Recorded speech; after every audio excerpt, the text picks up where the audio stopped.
a vision that understands their relationship to the larger region and understands their relationship to what Larry's described here as kind of the whole community capability.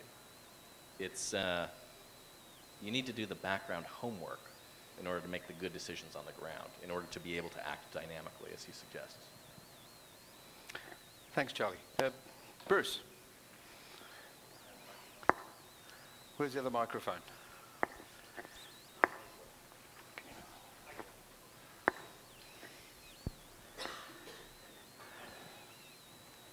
Hi, I'm Bruce Vile from Statewide Planning. I'd like to just kind of follow up that last comment, and I think some of the things that you're trying to get us to do here, Larry, with a positive note that addresses a capability that probably a lot of the people in this room aren't aware of.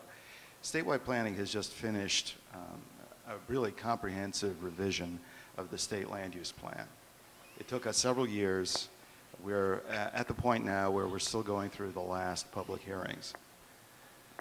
And it touches upon just about everything on your chart there.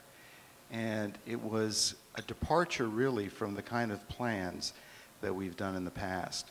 Statewide Planning is the planning agency for the state of Rhode Island. Typically our planning horizons go for about 25 years. And that's how previous versions of this land use plan have gone.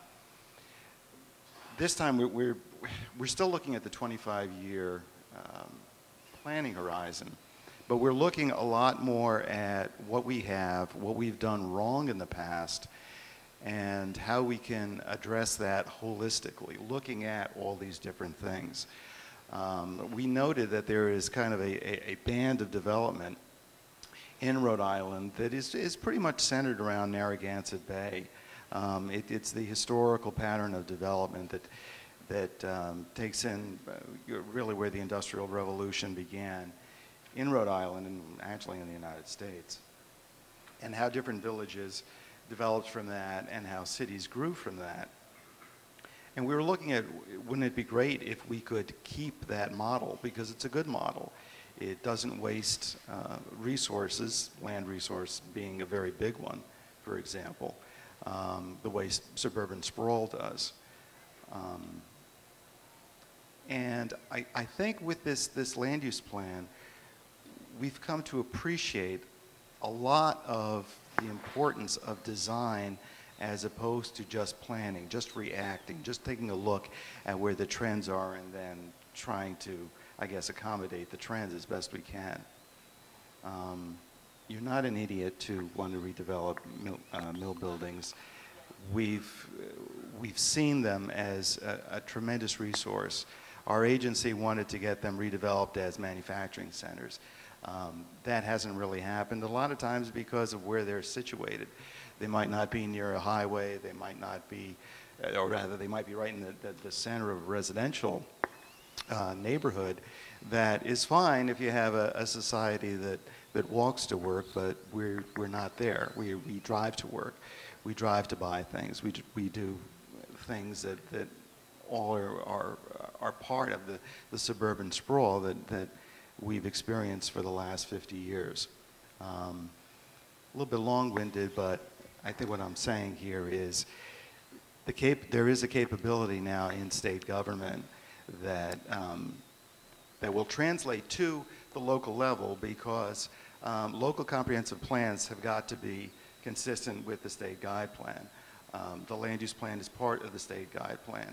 Those local comprehensive plans become action plans when zoning changes are made. So, you know, we're going from a state level to a local level, and I think to a very individual level that I think is good. And I'm just saying, I guess, that the capability is improving, Larry. Yeah. Thanks very much. Bruce just raised two important points there. I think he gave us a sense of some conditions that have shifted in your head, at least in your agency's head, from past to future, that required a different view of capability. And I think it's a fairly significant one, because it's one that we've been working on in Rhode Island through the Economic Policy Council, the shift from planning to looking at design. And I know for a lot of people, I'm not going to stick on this one for a long time, but that might be, well, what do you mean by that? And it is one of those things that you can actually start to see emerging in the way that people think about these things, is a plan tends to be static. It tends to be based on an initial set of conditions. You know, we planned here, and in the back of our heads we had an initial set of conditions. And we said, this is going to be the plan, and we play that plan out. That's okay if the conditions remain static. Those initial conditions, those immediate conditions remain the same. If the emergent conditions change, the plan breaks down, tends to break down. So design is more dynamic. It starts with a platform. It starts with understanding that you haven't got something that's fixed and rigid. You've got something far more flexible that can actually evolve and adapt and create from the conditions that change. So, I mean, that's just it just shifts the conversation slightly, because where I'd like to shift to now is, first of all, I should say that we've gone a little bit over time in the first part, so I'm not going to necessarily break into work groups. So I apologise for that. But I think what we need to do now is move the conversation to some of the other questions that we have, which are on your agenda, which is not necessarily to look at A and B, in terms of what disaster mitigation capabilities does the Blackstone require, but go straight into what capability we need. So if you could take into account what you've heard in certain terms of conditions, now what is the capability we need to actually work with those conditions? You know, we've heard from the Weather Service, it sounds pretty clear that we need a better weather monitoring capability at a network level. Would that be fair to say? That'd be one that stands out, I would suggest. We need a better way of viewing the river and how it's operating at a watershed level, like in a dynamic way. How do we keep abreast of what the river's doing? I mean, wouldn't it be great to be able to wake up every morning, perhaps, and look at that fly-through that Kelly showed us? That's a capability, to be able to do that. So if that was two capabilities, what other capabilities have you heard based on the conditions? You've heard this array of conditions, and hopefully you wrote some notes down. What capabilities do we need to mitigate disaster, particularly flooding, in the Blackstone Valley? Yes, Larry, there's one capability that escaped me, and I'm Rich Davis with the Pawtucket Foundation. We're at the lower end of the watershed, so clearly we have an interest, because whatever comes from you upstream is going to eventually go through us and hopefully not into us downstream. But I'm trying to understand from a hardware perspective the choke points at which a flood event is actually managed. There are people in this room, I think, who probably understand when and where those decisions were made to release water that was held at points upstream. This helicopter ride that we took, which I take was through the landscape of the 1980s, is very instructive to me, because it showed that, at least in Rhode Island, we have very, very limited what I would call holding capacity. Aside from the Lonsdale marshes and a few other places, we don't have much room for the river to spread out. You see those areas, however, when you get up into Massachusetts. I could not tell from the helicopter ride exactly where the dams are that will control the flow, but I'm beginning to wonder, not advocating a hardware solution, but wondering whether the hardware that we have, meaning the dam system and the management of the water flow that comes through those, especially at high water events, is really adequate to protect the downstream areas which I represent. So that's a capability. What other capability do we need? And what I don't want to do today, is not going to serve us today, is to drive through one area of capability. We just want to recognize the capability and move on to, say, another capability. We don't Larry, can I comment about the subject about dams and upstream? Let's take a look at, Dave talked about the West Hill Dam, which is a Corps of Engineers project that basically holds water on the West River, okay? That project can hold back 27 square miles. It has control of 27 square miles of the drainage area. Now, if you look at 27 square miles, and we can do the math, 27 divided by 430 basically says is that you only have about 2%. So there's only dams, the largest possible dam that you have in the Blackstone that was built for flood control, primary purpose for flood control, only can hold back 2% of the flow. One can extrapolate that most of the flows is coming from runoff, exactly what Charles is talking about. So as far as dams holding water back, it's basically changing the timing. Most of the dams on the system here are run-of-the-river dams, what we call run-of-the-river. They don't really hold back much water. They change the characteristics of the flow by basically making it like a delay, almost like a detention basin. But as we know, detention basins can't hold back a flood. And that's what we have to understand. Excellent. So the dam capability is partial, is what you're saying. Okay, so once again, I don't want to stick on just dams. I know that that might raise a whole bunch of questions. Then those are questions we need to answer under a different forum. But what other capability do we need? I think one thing we need to do is to make sure we effectively communicate the hazard or the problem. We have the information from the Weather Service. We have the weather information and the hydrological information. But the gentleman from Hope Global said, you know, I wish I had 8 more hours. I don't know at that time if anyone could have given him 8 more hours to do what he needed to do, but it's important to release that information and get it to the appropriate people. Excellent. Thank you. Who's next? Tom. Yeah, I'd just like to comment. I'm Tom Ross with the John H. Chafee Blackstone River Valley National Heritage Corridor. Christine McCombs, the MEMA Executive Director, thought had some good comments and an interesting example about the Spigot River in New Hampshire and Massachusetts. And she mentioned about an emergency action plan, a bi-state kind of plan, and that kind of stuck in my head as something that might address a good number of these issues, including communication. I just wanted to throw that out there as well. So that'd be a good idea. And maybe, are we saying we want a plan or we want a strategy? Let's, you know, do we want something that's very dynamic? These are questions you have to ask yourself. Do you want to be able to do it once and not touch it again? Or is this something that you want to have that's alive and vibrant and dynamic, in sync with the conditions as they change? That's a question for you in terms of that capability.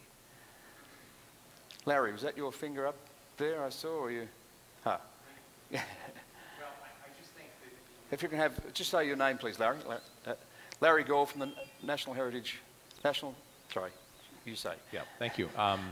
What strikes me over and over again is that the information is out there. We have a lot of different entities that have gathered and are gathering tremendous amounts of information. I don't think it's an information lack that we suffer from. What I sense is that it's the dissemination of that information through these networks that is a problem that we have to solve. And part of it is the bi-state issue, which, as we know, the political boundaries are obstacles to getting information out. But I think it's a way to maintain an informal network. You can never capture all of these systems under one structure. It just wouldn't happen because you've got federal, state, local, all kinds of entities involved in this. How do we create the network that allows this information to get disseminated in such a way that businesses, residences, cities and towns, others can be prepared, can take action on their own, because there's not going to be one czar of mitigation response for this thing. Would it be a website as an answer to that question? Would it be a system-wide website where people could just go, log on, and look at the conditions that are already out there, something we want to look up to? Would that solve the system-wide problem or not? We have this Nedrick's website, which I'm just learning about, and I'm sure there are others, and I've learned a lot more about what the National Weather Service has to offer. But I bet very few people in the valley knew about this before the flood. So what does that tell us? Well, would you say that collaborative capability Collaborative capability. might be a good capability to is start a with? pretty That's good like label. a fundamental. If you haven't got a if you're not willing to collaborate, you're not going to get anything done. And it's one of those things, it's like the weakest link in a chain. If one link breaks halfway up the river, there might be a good chance that it all fails. So collaborative capability, I think, would be pretty important. The other thing, just going to an emergent condition. John, question for you. In terms of capability, very brief answer. In your understanding of mission, there's a microphone is next to you, response, do you think the communication structure needs to be more complex than a website? Wouldn't be my thought, only because making things more complicated is almost universally the wrong answer, just intuitively. I think we would all think that. The other problem I have with the web-based solution to sharing information, I think we found in New Orleans, and that is, as soon as everything goes south, power goes out, my computer goes out, I'm in the car, I can't, the web-based idea is good for the emergency management facility, perhaps, but if you're trying to get down to individuals, it almost, at least my sort of personal view is, it's got to be wireless, cellular kind of notion. So what we're saying is that you're dead right for part of the solution, but for a dynamic solution that's sustainable through the whole event, pre, during and post-event, it's a very small part, perhaps, of the equation. Charlie had his hand up before, then Virginia had a hand up as well. Capability. With little story as possible, so we can build this bank of capabilities that we're starting to think of here. Well, I think we're thinking too small. I mean, everything that I've heard so far suggests that this was an emergency, and an emergency is likely going to happen again, but it's an exception, right? What we've heard, I think, what I've heard this morning is that these things are not exceptional. They're predictable. They're going to be part and parcel of, they have to be part and parcel of a much more integrated outlook. They're not random exceptions. They're going to be predictable events. And in order to then kind of confront that head on, calls for more than just an emergency plan, right? It calls for a different kind of way of attending to or thinking about how to respond and how to prepare for what's coming. What we know is coming, we just don't know precisely when. It's not like avian flu, which we may or may not have or get. We're going to flood again. Virginia. If I can, three. One is, I think we still have a knowledge capability about the social, cultural, and economic impacts. And we know from hurricanes nationwide that the sort of most disadvantaged people are the most at risk and are the most devastated for events like this. And to really increase our knowledge base and what's our response for that. The second is we know, to Laurie's point, that it's very important to work with the businesses. When a business that recovers fast means a community recovers fast, because it's employment, it's money flowing back in the community fast, it's a sense of rebuilt core. So that those links between businesses and the communities, we heard a little bit from Mass, I think those networks need to be expanded also. And then lastly, just this capability of thinking about water as a whole in the region. As someone just mentioned, Donna from Audubon, is that this is a flashier system. And we've got droughts already where the Blackstone runs dry. And if you want fishable, swimmable, you don't need to just worry about stormwater. You can have fish and swimming in a dry riverbed. And that's happening. The Ipswich is drying up. We're seeing rivers all around the Northeast where we think of as water rich. We've got drought conditions, and the next crisis is going to be water supply for all of us. And if the Blackstone can get a regional water, both supply, both excess and too much and too little, to get a real management plan about that and information exchange about that, we're way ahead of what's a coming emerging condition, serious condition, all the time. Well, that's, before we go on, that's a bit of a spanner in the works, because we're meeting here today on a flood mitigation forum, and what we're talking about is that as a disaster, the possibility of a disaster being without water, or in terms of drought. I come from Australia. I know that more than I know flooding.